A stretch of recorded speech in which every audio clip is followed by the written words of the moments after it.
দশম শ্রেণীর ছাত্রছাত্রীদের আন্তরিক স্বাগত জানাই আমার চ্যানেলে। এই চ্যানেলটির নাম পম্পা স্টাডি সেন্টার। আমি পম্পা দাস এবং দশম শ্রেণীর ছাত্রছাত্রীদের বলছি, তাদের সেমিস্টার পরীক্ষা এসে গেছে প্রায়, এবং জুলাইয়ের শেষ বা আগস্টের শুরু থেকেই সেমিস্টার পরীক্ষা হবে। এবং বাংলা যে ইম্পর্টেন্ট কোশ্চেন অ্যান্সারগুলো আছে সেগুলো এখানে ডিসকাশন করে দিচ্ছি, ঠিক আছে? শুনে নাও, শুনে শুনে লিখে নিতে পারো, অথবা এই দেখো স্ক্রিনশট নিতে পারো। আচ্ছা, বলে দিই, হরিদাস জীবনে একটা নাটকীয় বৈচিত্র্য আছে, আর এটাই হরিদাস জীবনের প্রধান পেশা। হরিদার এই নাটকীয় পেশার কারণে যে যে হাস্যকর ঘটনা ঘটেছিল তা লেখো। অ্যান্সারটা বলছি, অ্যান্সারটা শুনে নিতে পারো, বুঝে নিতে পারো, তারপর নিজে নিজে লিখতে পারো। বহুরূপী গল্পে কেন্দ্রীয় বা প্রধান চরিত্র হলেন হরিদা। তার পেশা হলো বহুরূপী সেজে লোকের মনোরঞ্জন করা। এই পেশার মধ্যে যে টকঝাল মিষ্টি জীবনের অভিজ্ঞতা রয়েছে সেটা হরিদা আন্তরিকভাবে উপভোগ করেন বলেই তিনি নিজের ইচ্ছাতেই এই জীবন বেছে নিয়েছেন। চাইলে তিনি অফিসে চাকরি করতে পারতেন। এই বহুরূপী পেশাতে হরিদা অনেক মজার অভিজ্ঞতার সম্মুখীন হয়েছেন। একবার পাগল সেজে হরিদা উপস্থিত হন বাস স্ট্যান্ডে। একেবারে উন্মাদ পাগল, মুখ থেকে লালা ঝরে পড়ছে, চোখ দুটি কটকটে লাল, কোমরে একটা ছেঁড়া কম্বল জড়ানো, গলায় টিনের মালা। পাগল সেজে হরিদা থানি তুলে বাস যাত্রীদের দিকে ছুটে যাচ্ছিলেন। বাস যাত্রীরা আতঙ্কিত হয়ে চেঁচিয়ে ওঠে।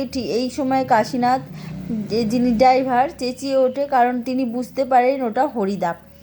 এছাড়া দয়ালবাবুর লিচু বাগানে পুলিশ সেজে হরিদা যান এবং ছেলেদের ভয় দেখান। তখন মাস্টারমশাইয়ের হাত থেকে 8 আনা ঘুষ নিয়ে তবে ছেলেদের ছাড়েন। মজার কথা এই যে মাস্টারমশাই এটা বুঝতে পারেননি যে তিনি এক বহুরূপীকে ঘুষ দিয়েছেন। আচ্ছা, পরের কোশ্চেনে আসি। দ্বিতীয় কোশ্চেনটি হচ্ছে, এই বহুরূপী জীবনে এর বেশি কি আশা করতে পারে? বহুরূপী গল্পের নামকরণ অনুযায়ী হরিদার এই বক্তব্যটি কতখানি সার্থক তা আলোচনা করো। এই হচ্ছে কোশ্চেন। অ্যান্সার হচ্ছে, বহুরূপ ধারণ করেন যিনি, তিনিই হলেন বহুরূপী। হরিদার পেশা ছিল বহুরূপী সেজে অর্থ উপার্জন করা।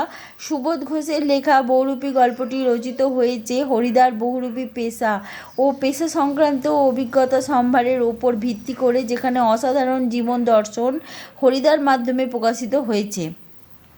নানা রকম সাজ ও সেই রকম অভিনয় করে হরিদা মানুষকে খুশি করতেন। এজন্য তিনি অবশ্য পারিশ্রমিক নিতেন। 8 আনা কিংবা 10 আনা দিত কেউ কেউ। একবার বিরাগী ছদ্মবেশে হরিদা উপস্থিত হন জ্ঞানী সজ্জন ব্যক্তি জগদীশবাবুর বাড়িতে। অনেক উপদেশ নির্দেশ দেবার পর জগদীশবাবুর অনেক অনুরোধ সত্ত্বেও বিরাগীরূপী হরিদা জগদীশবাবুর কাছ থেকে কোনো সেবা নেননি, এমনকি অর্থও নেননি। আলোচ্য গল্পের নামকরণ হয়েছে বহুরূপী এই কারণে। এই পেশার খাতিরেই অবশ্যই জগদীশবাবুর থেকে পারিশ্রমিক 8 আনা তিনি নেবেন, কিন্তু বাড়তি কিছু নেবেন না বলেই তার সঙ্গীদের তিনি জানিয়ে দিয়েছেন। দেখো, আর তৃতীয় কোশ্চেনটি বলার আগে বলে দিই যে অবশ্যই সাবস্ক্রাইব করে নিও। সাবস্ক্রাইব করাটা খুব জরুরি, কারণ সাবস্ক্রাইব না করলে এই যে ভিডিওটির নোটিফিকেশান তুমি পাবে না এবং জানতেই পারবে না কোথায় ইম্পর্টেন্ট নোটস তুমি মিস করে গেলে। আচ্ছা, তৃতীয় কোশ্চেনটিতে আসি। তৃতীয় কোশ্চেনটি হচ্ছে, বহুরূপী গল্পের নামকরণের সার্থকতা বিচার করো। সুবোধ ঘোষ রচিত, অ্যান্সার বলছি, সুবোধ ঘোষ রচিত বহুরূপী নামক গল্পটি জীবনমুখী, বাস্তবধর্মী, প্রাসঙ্গিক গল্প। উপন্যাস, কবিতার ক্ষেত্রে নামকরণ খুবই তাৎপর্যপূর্ণ বিষয়। এটা কেন যে নামকরণের মাধ্যমেই পাঠকবর্গ বিষয়বস্তু সম্পর্কে ধারণা করতে পারে, তাই খুব চিন্তাভাবনা করে নামকরণ নির্ধারণ করতে হয় লেখকবর্গকে। এখন আলোচনার বিষয় হলো বহুরূপী গল্পের নামকরণ যথার্থ কিনা।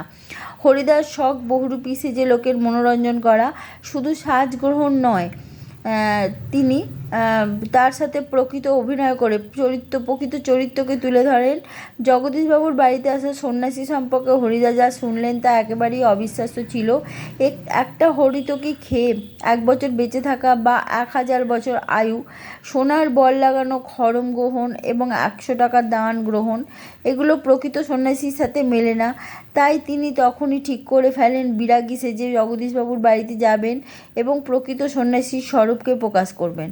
সন্ন্যাসী সাজ গ্রহণ না করেই সাত্ত্বিক সর্বত্যাগী মন নিয়ে হরিদা হাজির হন জগদীশবাবুর বাড়িতে।